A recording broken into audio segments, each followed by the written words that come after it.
Rabbit-Proof Fence, Chapter 5. Finding the Fence. Daisy and Gracie were too hungry to feel afraid. They left Molly sitting behind a big tree and slowly walked down to the farmhouse.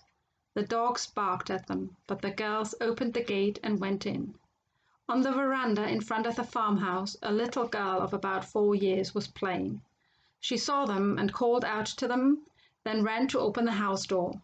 "Mommy," she shouted, "there's 2 girls outside and they're all wet." Daisy and Gracie stood on the veranda, waiting while the rainwater ran off their clothes onto the wooden floor. A woman came to the door and looked at them. "Are you the runaways from the settlement?" "Yes." "Where's the other one?" "She's outside," said Gracie, "near that big tree. Go and tell her to come inside and dry herself. I'll make you all something to eat." The woman's name was Mrs. Flanagan. The superintendent at the Moore River settlement had phoned a few days ago, asking her to watch out for the runaway half-castes. "Where are you girls going?" she asked, when all 3 of them were sitting in her warm, dry kitchen. "We're going to find the rabbit-proof fence," Molly said. "Follow it home to Jigalong." "Well, you're going in the wrong direction," said Mrs. Flanagan. "The rabbit-proof isn't north from here, it's east. If you go north, you'll come to the coast at Geraldton.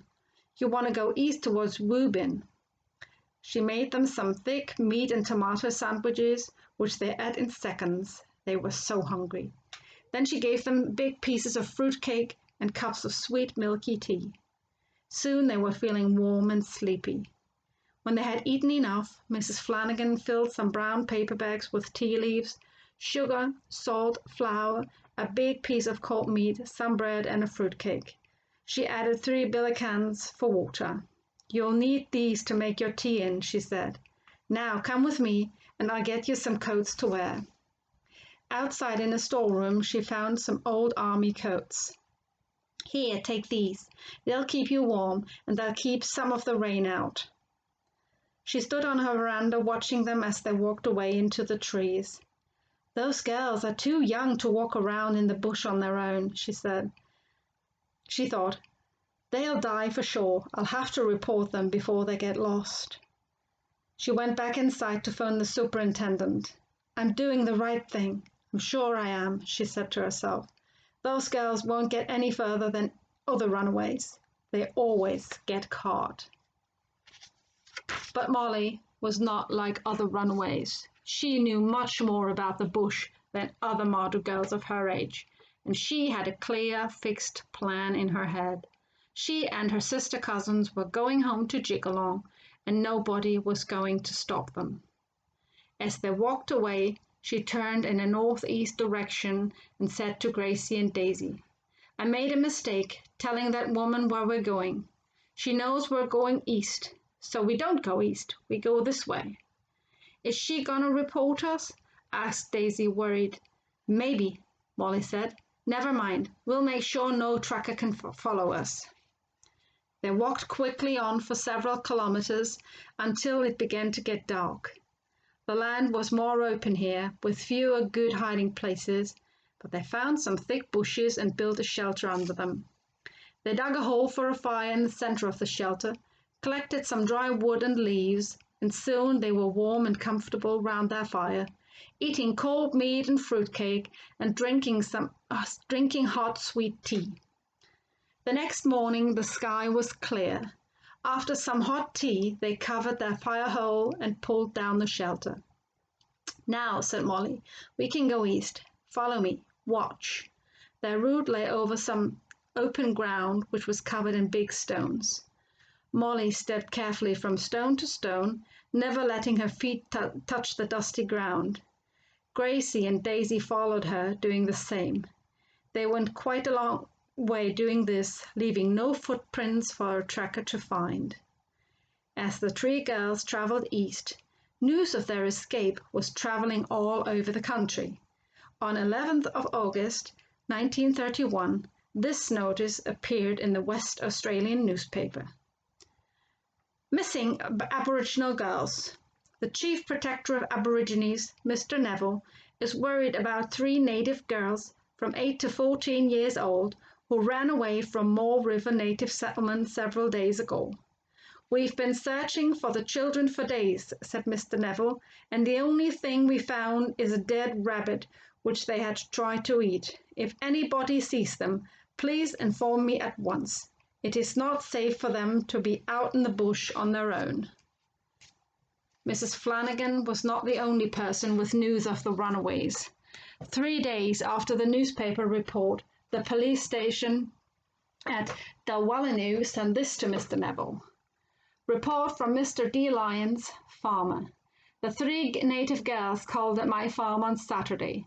I gave them some food, then they left, going east towards Burrikin. I asked them where they had come from, but they wouldn't tell me. They wore old army coats of some kind." Other farmers sent in news, messages were sent backwards and forwards, reports went on and from police stations, but Molly, Gracie, and Daisy just went on walking. They did not know that the police search parties were sometimes only a few days behind them. On they went, now travelling through farmlands and fields of sheep or cattle. They found a farmhouse every few days and followed the same plan as before. The younger girls went in and asked for food while Molly hid outside, where she could watch them. Thankfully, food was never refused.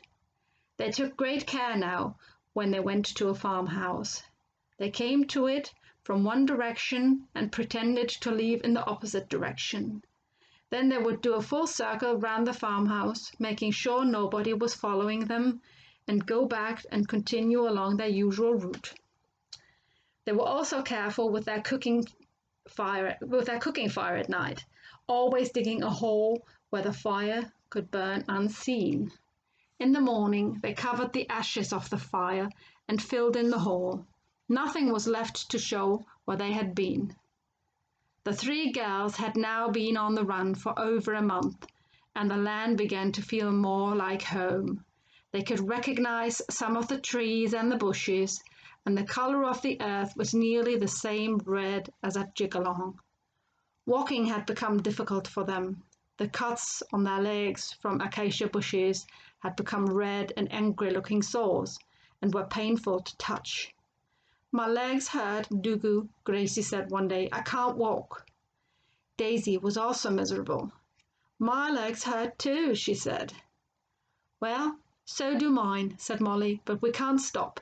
We gotta walk further. I'll carry Daisy for a bit, then have a rest, then I'll carry you."